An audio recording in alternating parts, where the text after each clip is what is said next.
तर नमस्कार भावांनो, जय महाराष्ट्र. आज होता आपला शनिवार, उपवास होता. मग काय खिचडी खायचं नियोजन ठरलं. मग खिचडी लावला नका. विजय पाटील आमचे सर्व शेट आले होते बघा. बघा त्यांच्यावर नाश्ता वगैरे केला मस्त. बघा आपण खाली खिचडी, आपला होता उपवास. भरायला जायचं होतं त्यामुळे पटपट उरकलं आणि निघाला बघा गडी भरायला निघाला. आपल्याला जायचं तर बेंगलोरचा माल भरायला अंबरनाथला.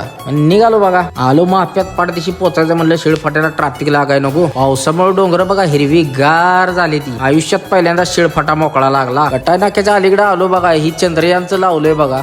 तिथंच बघा हे दुसरा कडू उभा केलाय. वाटते लय भारी वाटते राव बघायला. हे बघा कसा उभा राहिला. त्यावर लागलं दुनियाचं ट्रॅफिक बघा. मुंबईतली टू व्हीलर वाली पण पुण्यातल्या टू व्हीलर वाल्या वसा करायला लागली. आता आलो अंबरनाथला. कंपनीत लावली गाडी भरायला. 11:30 वाजले. रांडेजनी लोडिंगला 3 पायलट होतं. 400-500 किलो माल घेतली भरून. मग मारला टाळा आणि पेपरची वाट बघित बसलो. रांडेजन 12:30 वाजवले पेपर द्यायला. मग काय निघलो बघा. आला की वाघ डायरेक्ट एक्सप्रेसला मग झान करीत. या चिपच्या पंपा आलो. त्याला म्हणलं डिझेल टाकी फुल कर. मग काय फुकट आहे म्हटल्यावर 4 टायरात गच्च नायट्रोजन भरून घेतला. 3 वाजले घाटाला लागायला. घाट एकदमच मोकळा होता. सान लावलं रिबीट. आलो डायरेक्ट खेड शिवापूरला. भावाच्या टपरी घेतला च्या मस्त पैकी. मग आलो डायरेक्ट खंडाळा घाटाला. लई दिवसा आलो तो सीन बाकी नाद्या बाद दिसत होतं. कशा आहे तरी वेळात आलो तर ही 16 टायरवाला दादा भेटलं बघा सांगलीच. आपल्या कराडची गाडी ती विंगातली. आलो डायरेक्ट गावात. भेटतो भावना तर नेक्स्ट ब्लॉग मध्ये. जय महाराष्ट्र.